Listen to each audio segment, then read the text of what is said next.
Leftists and conservatives battle over MLK's legacy. EPA Chief Scott Pruitt is in hot water. And a Comedy Central comedienne says you are having too many children. I'm Ben Shapiro. This is The Ben Shapiro Show.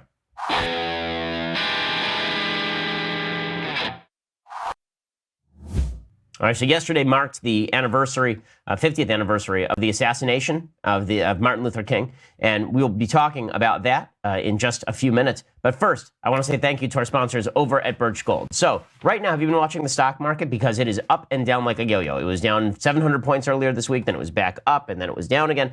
This is how the stock market's been working lately. If this makes you feel a little insecure about your asset base, maybe you ought to be thinking about investing a little bit in precious metals. Birch Gold Group has a long-standing track record of continued success. They are the folks that I trust with precious metals investing. They have thousands of satisfied clients, countless five-star reviews, an A-plus rating with the Better Business Bureau. Contact Birch Gold Group now to request a free information kit on physical precious metals. And this comprehensive 16-page kit shows how gold and silver can protect your savings, how you can legally move that IRA or 401k out of stocks and bonds and into a precious metals IRA. To get that no-cost, no-obligation kit, all you have to do is go to birchgold.com/Ben. That is birchgold.com/Ben. Again, there's now a law in the books for the IRS that you can actually move your IRA or eligible 401k into an IRA backed by physical gold or silver. And the folks at Birch Gold can tell you how. birchgold.com/Ben. That's birchgold.com/Ben. Use that /Ben so that they know that we sent you. These are the folks that I would trust when it comes to investing in precious metals, again, because there are so many others who trust them, because I know the folks over there. I've talked with them, and you should ask all your questions always before you invest in precious metals. But once you are ready to do so, call my friends over at Birch Gold, and they will help you out. birchgold.com/Ben. All right, so yesterday marks, as we say, the 50th anniversary of we're preparing to commemorate the 50th anniversary of the assassination of Reverend Dr. Martin Luther King. And there's a big fight underway over Martin Luther King Jr.'s legacy. Now, I have a great book by Brad Meltzer that I read to my child about Martin Luther King Jr. and what Martin Luther King Jr. did for the United States and what he did for the black community inside the United States. It's one of my daughter's favorite books. She's growing up with it because I think that it is important for all children to know about the legacy of Dr. King. But one of the things that we tend to do in modern politics is, instead of remembering people for the things that they are actually remembered for, we go back and we look again. We do a revisionist history. We go back and we look again at all the things they did in their life. And then we say, well, this is really what we should be remembering. So, for example, George Washington, father of our country, right? Great general, first president. That's what we remember him for. But revisionist historians will go back and they will look at George Washington and they will say, well, he was a slave owner. We should talk about that because that's really his legacy. His real legacy is that he was a slave owner. Same thing's happening with Thomas Jefferson. His legacy is the Declaration of Independence and his involvement with the Constitutional Convention, right? He has a phenomenal legacy. He was the third president of the United States. But now there are calls to remove his monument specifically because parts of his legacy were associated with slavery, right? He was a lifelong slave owner. Yeah, this sort of logic has applied to everything. You see it even with Abraham Lincoln, where there's now an attempt going on to go back and recast Abraham Lincoln as a rabid racist because in some of his writings, he speaks in racist fashion, even though he was the great emancipator who ended slavery in the United States through the Civil War and through the Emancipation Proclamation. Well, Martin Luther King obviously doesn't have anything quite that checkered, slave owning or racism in his past. He does have some things in his past that we have conveniently overlooked, obviously. He was personally kind of a shambles in terms of his treatment of women, for example. But what we really remember Dr. King for, and why we celebrate Dr. King, and I'm blessed that I shared my birthday with Dr. King's day, right? Martin Luther King Day is January 15th. That's my birthday.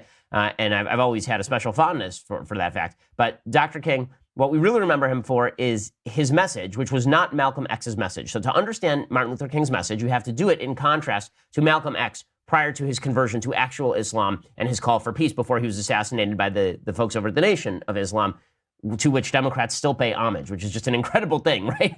The people who assassinated Malcolm X are still going around claiming they didn't assassinate Malcolm X, and then heads of the Democratic Party are meeting with their leaders, like Louis Farrakhan. Should show you something about the state of today's modern politics. But Malcolm X's message was black militancy. His message was black separatism, at least in his early days when you read the autobiography of Malcolm X. And then later, he realized maybe we should look for a more conciliatory message. And Spike Lee's movie covers some of this ground. Okay, Martin Luther King's message was very different. His message was, we all have to come together around universal human rights that apply to black people as well as white people, that the calls of the founding fathers apply to black people as well as white people, like Booker T. Washington or like like Frederick Douglass. The call from Martin Luther King was fully within the American tradition. America has certain rights, inalienable rights, and these extend to black people. And to prevent black people from exercising these rights is an act of terrorism, an act of evil, an act of tyranny. Right? This was his basic message. And that message of racial reconciliation was why we honor Dr. King. If he had been a racial separatist like Malcolm X, we would not be honoring Dr. King. We would be talking about whether his legacy has helped contribute to the constant racial tensions in the country. The reason that Martin Luther King is considered such a great figure is because of the racial reconciliation. So, I mean, we'll play it because it is one of the great speeches in American history. This was his speech, the I Have a Dream speech from the Washington Mall. Here was Dr. King in his most famous iteration.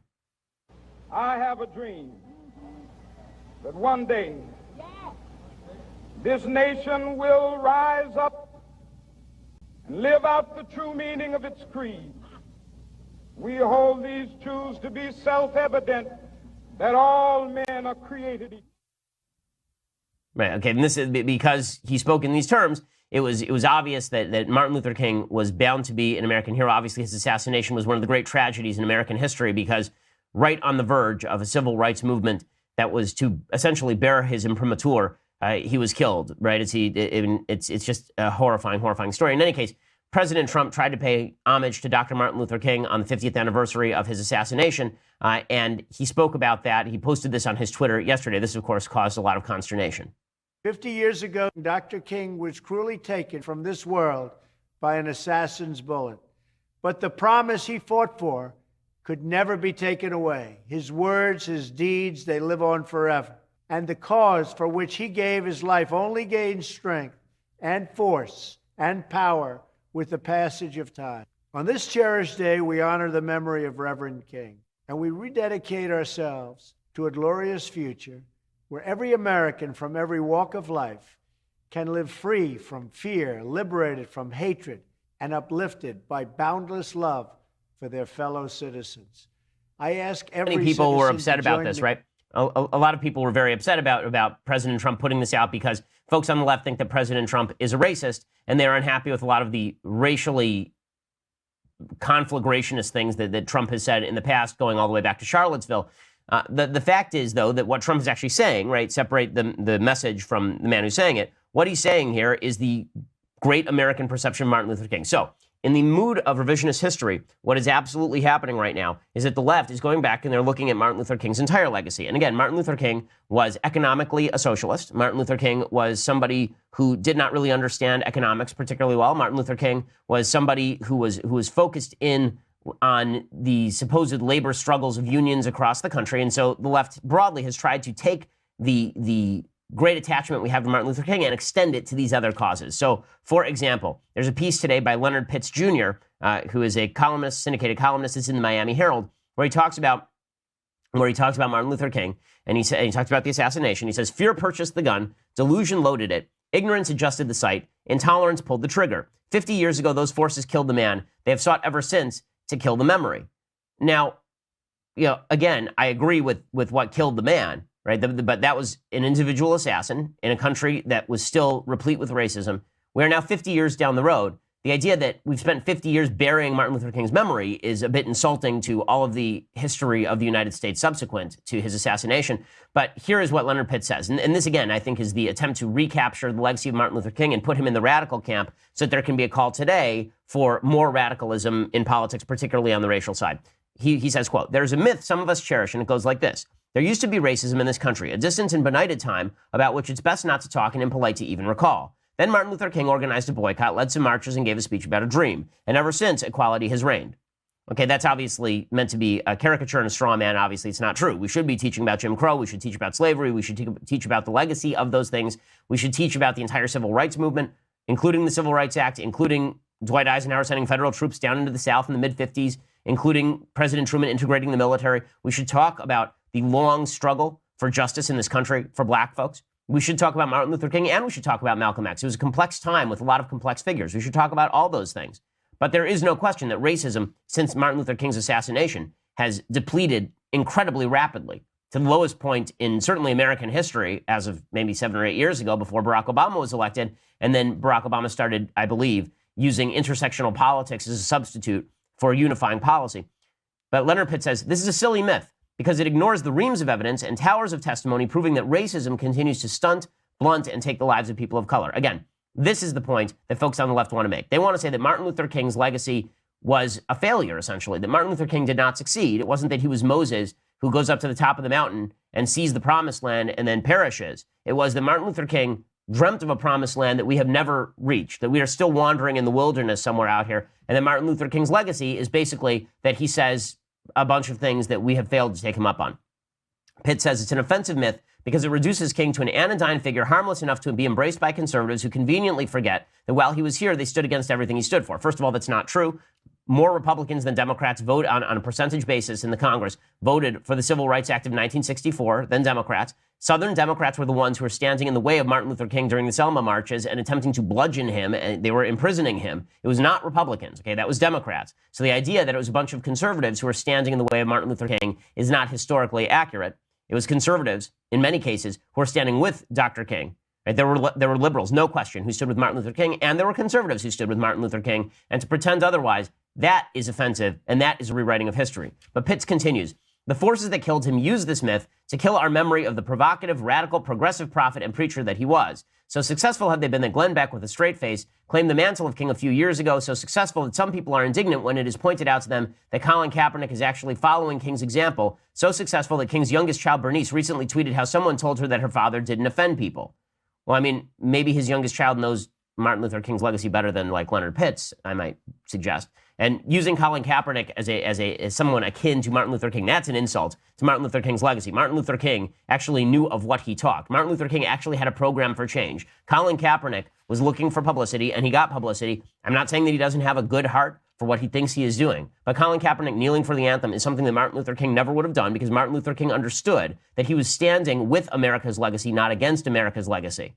That the darkness in America's history was an obstacle that was thrown in the way of founding ideology, that it was not part and parcel, rooted in our DNA, as Barack Obama was fond of saying. Well, I have more on this I want to talk about, but first, I want to say thanks to our sponsors over at ZipRecruiter. So, ZipRecruiter is the place for you to get the best employees. You need great people, and you need a better way to find them. ZipRecruiter knows there's a smarter way, so they built a platform that finds the right job candidates for you. They learn what you're looking for, they identify people with the right experience, and then they invite them to apply to your job. And these invitations have revolutionized how you can find your next hire. In fact, 80% of employers who post a job on ZipRecruiter get a quality candidate through the site in just one day. And ZipRecruiter does not stop there. They even spotlight the strongest applications you receive, so you never miss a great match. The right candidates are out there, and ZipRecruiter is how you find them. Now, my listeners can try ZipRecruiter for free, which is pretty awesome. Right now, go to ZipRecruiter.com/dailywire. That's ZipRecruiter.com/dailywire.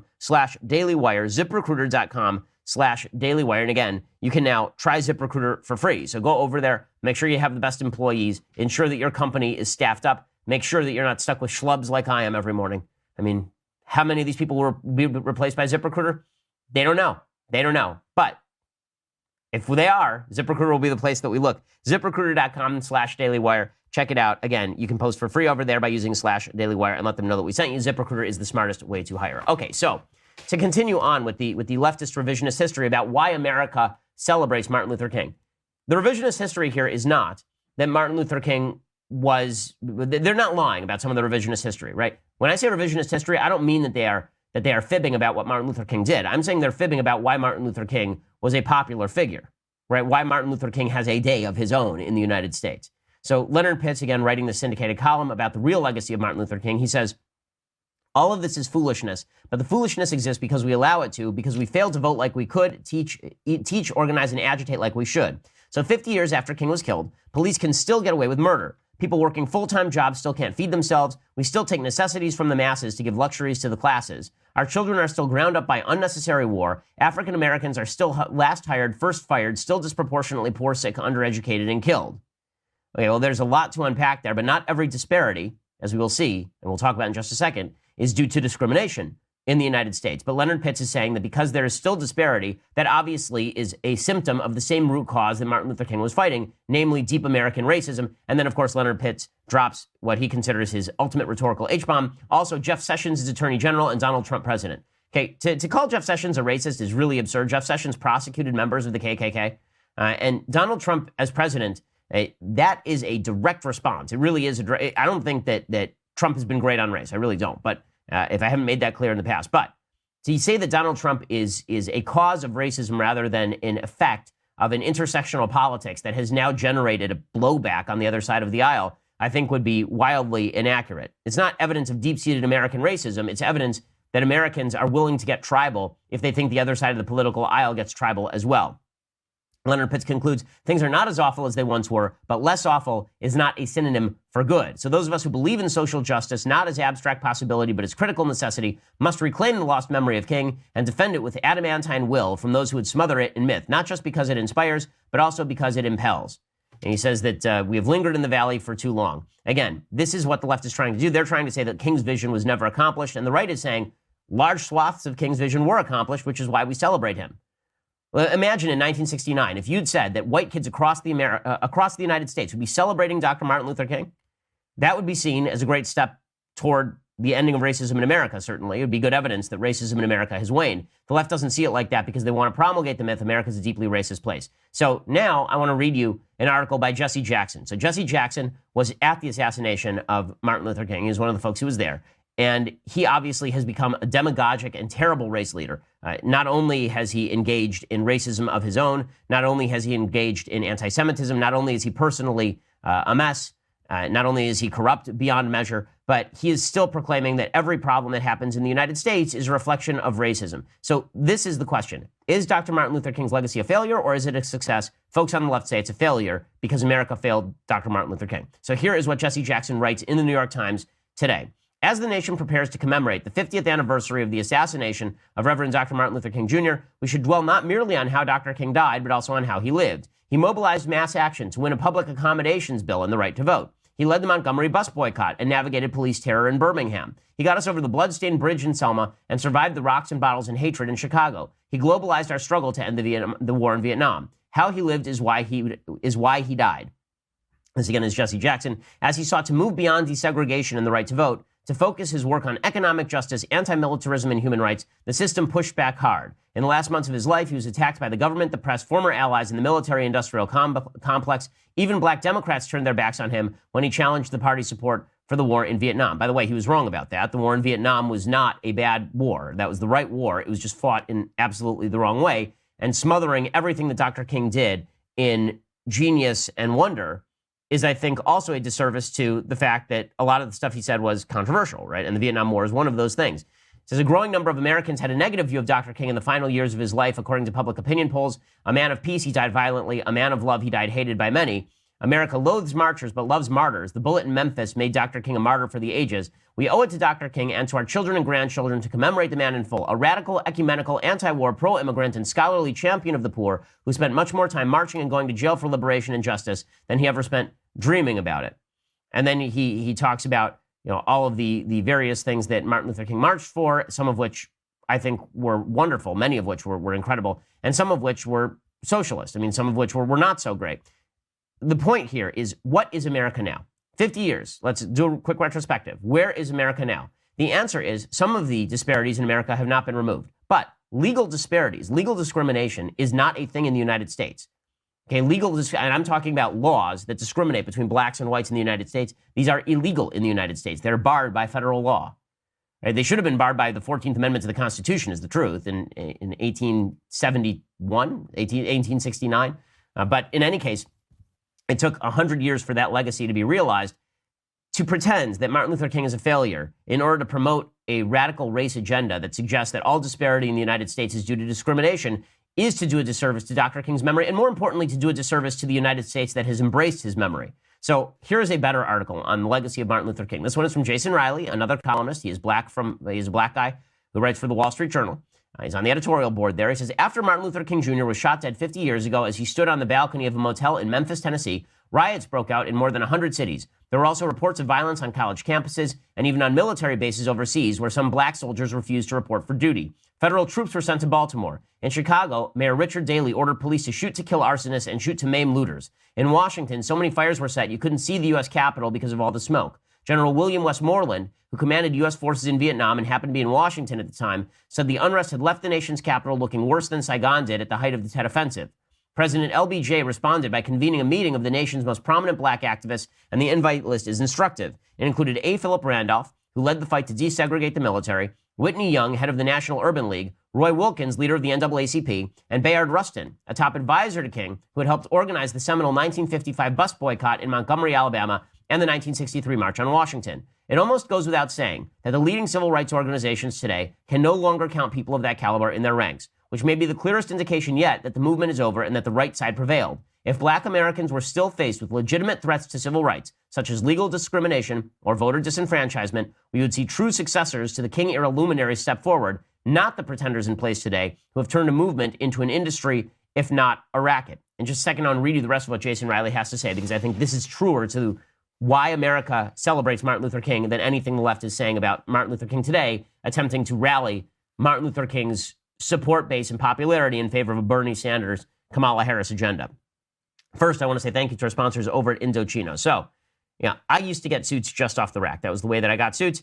No longer. Now, I get the best suit I can find, and that means a made-to-measure suit from Indochino. It's the world's largest made-to-measure menswear company.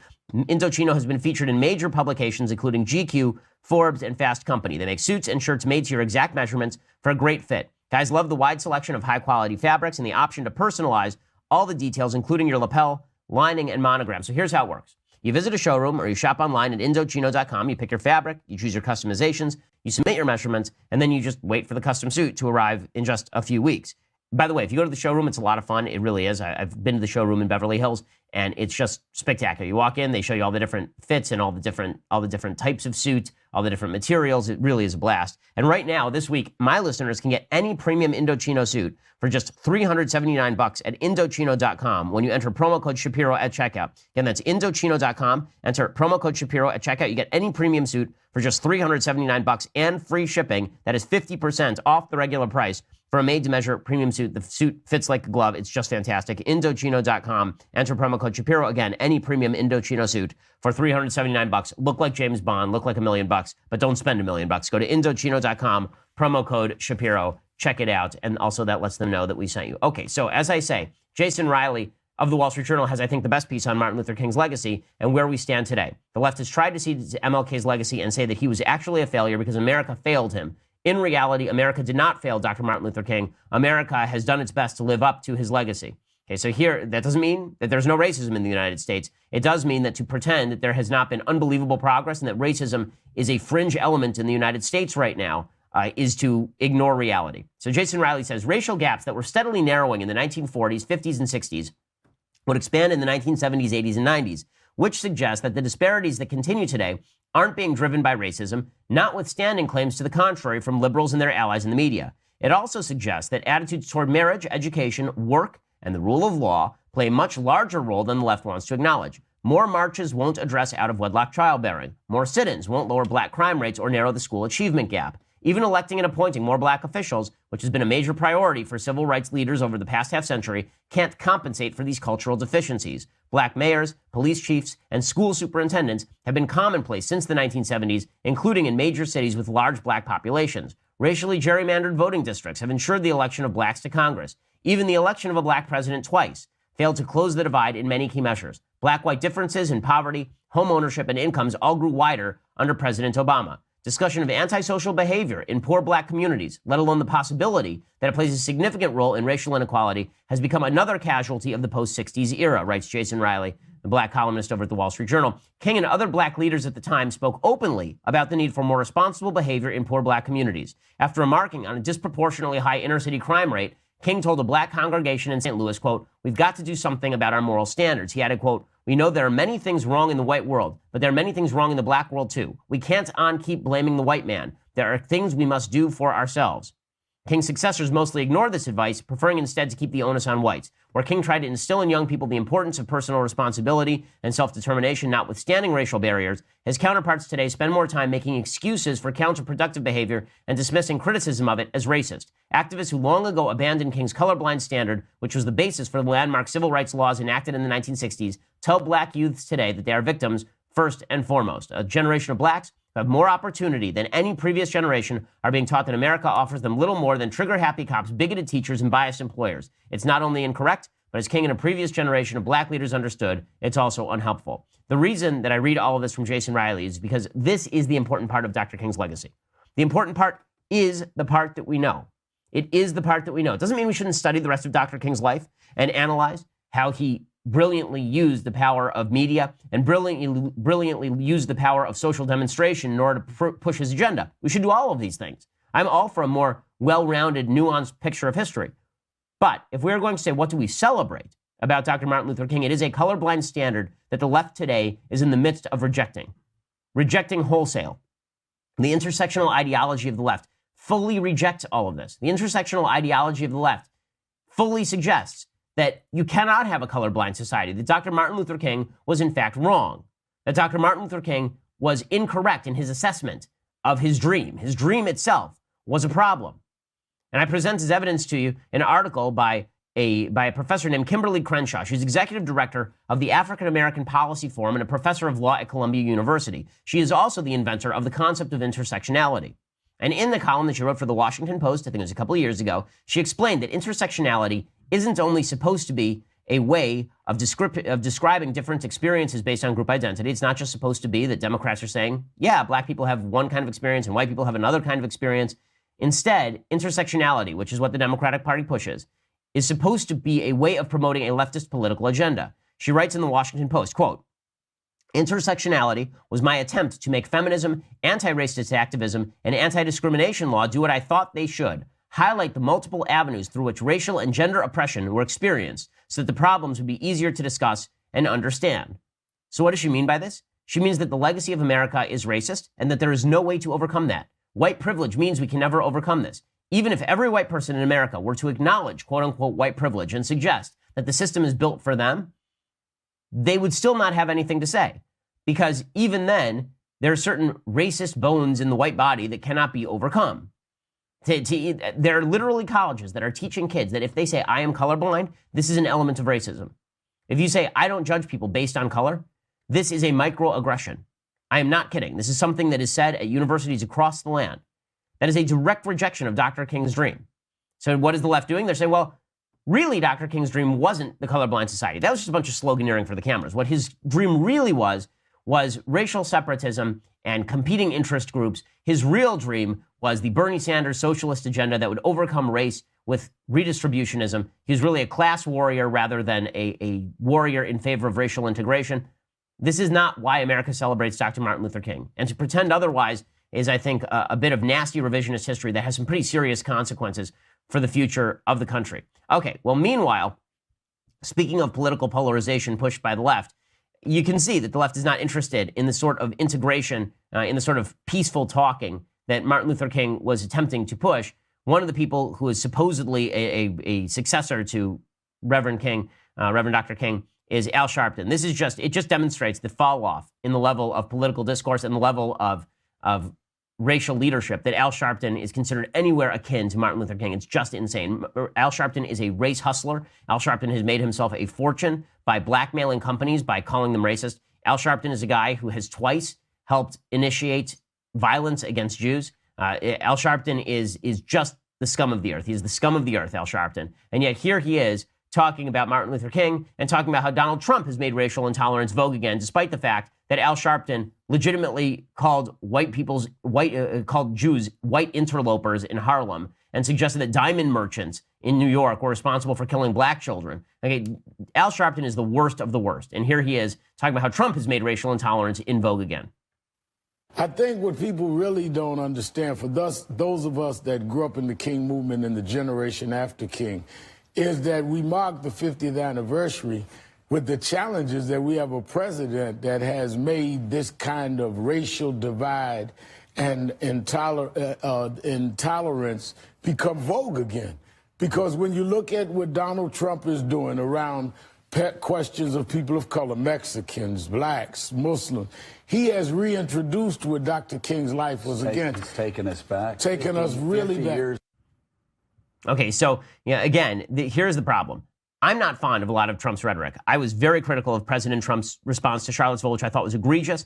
During the election cycle, I thought that his response to questions about the KKK was just awful. I think President Trump has a nasty habit of saying things that are really inflammatory about race, and that is not a good thing. But to suggest that Trump is the one who is responsible for the racial uptick, the uptick in racial animosity in the country is not supported by data. It's just not. Okay, if you look at moods about race in the United States, they were at an all-time high by the time George W. Bush left office. And then if you look at mood about race with regard to divides between the races, it jumped as soon as Obama took office, and it continued to grow while the president was in office, right? And now Trump has taken office, and it hasn't narrowed.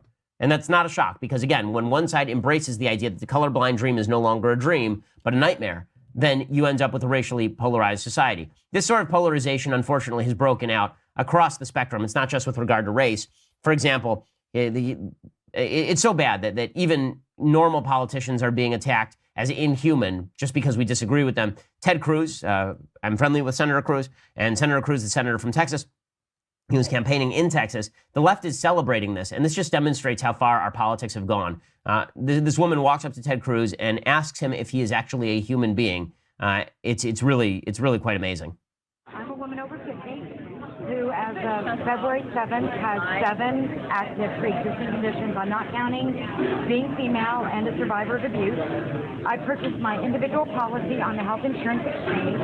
If you force me into a high-risk pool, you will either bankrupt me or kill me. I take your threats of medical aggression personally and seriously, and I can assure you I'm not the only Texan who does.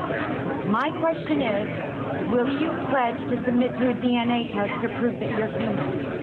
Well, ma'am, thank you for that. And one of the great things about our democratic system is that we can treat each other with respect and civility. Is that a yes or a no? Ma'am, if you want to engage... Response by Senator Cruz. You can stop it there. But that question, will you take a DNA test to prove that you're human? In an era of political polarization, let's just note that this is not coming just from Donald Trump or just from one side. It's not good when it does come from Trump. I've ripped it when it comes from Trump, but it's coming from both sides, and it precedes President Trump's presidency by a long way. Speaking of that political polarization, in just a second, I'm going to get to the worst political polarization of the day, and I want to talk a little bit about the supposed scandals surrounding EPA Chief Scott Pruitt. First, I want to say thank you to our sponsors over at Chappaquiddick. So, as I have said before, they're sponsoring us to talk about Chappaquiddick on this program. It would not matter. I would still be talking about Chappaquiddick on this program. You must go see Chappaquiddick. It is in theaters tomorrow. You have a moral obligation, my listeners, to go see Chappaquiddick. The reason for this is because it took 50 years, 50 years, to make a movie about a sitting senator of the United States, the scion of the most famous family in the history of American politics, who literally left a woman to drown in negligent homicidal fashion. Left her not even to drown, but to die suffocating in an air bubble that was still present at the top of her car. All he had to do was walk 50 feet, pick up a phone, and call the cops. Instead, afraid of the blowback, he left her to die at the bottom of a river. Okay, and this movie actually handles the issue, but it handles the issue with grace. So the movie does not suggest, for example, that Ted Kennedy was having an affair with Mary Jo Kopechne because there's not the evidence to prove that. It doesn't suggest that she was pregnant because there's not the evidence to prove it. They stick to the actual facts of the case when they make Chappaquiddick.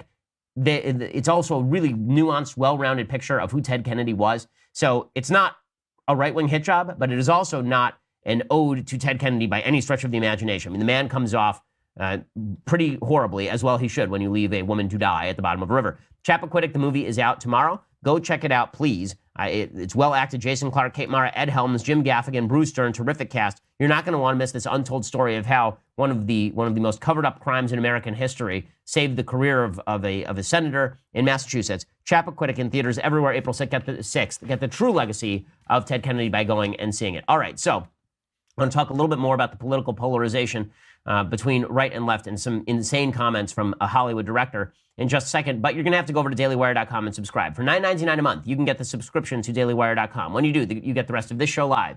You get the rest of Andrew Klavan's show live. You get the rest of Michael Knowles' show live. You also get the conversation. So the conversation is the Q&A that we do with our various hosts. And the next one is coming up next Tuesday, April 10th at 5:30 p.m. Eastern, 2:30 p.m. Pacific. If you haven't yet joined the conversation series, it's our monthly Q&A hosted by Alicia Krause, where we answer any and all questions from politics to the personal. And this month's episode, again, features Drew, and it will stream live on the Daily Wire's YouTube page and as well as Facebook page. Everyone can watch it, but if you want to ask a question, you have to subscribe. So go over to dailywire.com, subscribe, type into the chat box, ask your questions, and Andrew Klavan will answer those questions for an entire hour next Tuesday, April 10th, 5:30 p.m. Eastern, 2:30 p.m. Pacific, and join the conversation. With your annual subscription, you get all of those glories, plus you also get something incredible. You get the Leftist Tears Hot or Cold Tumbler.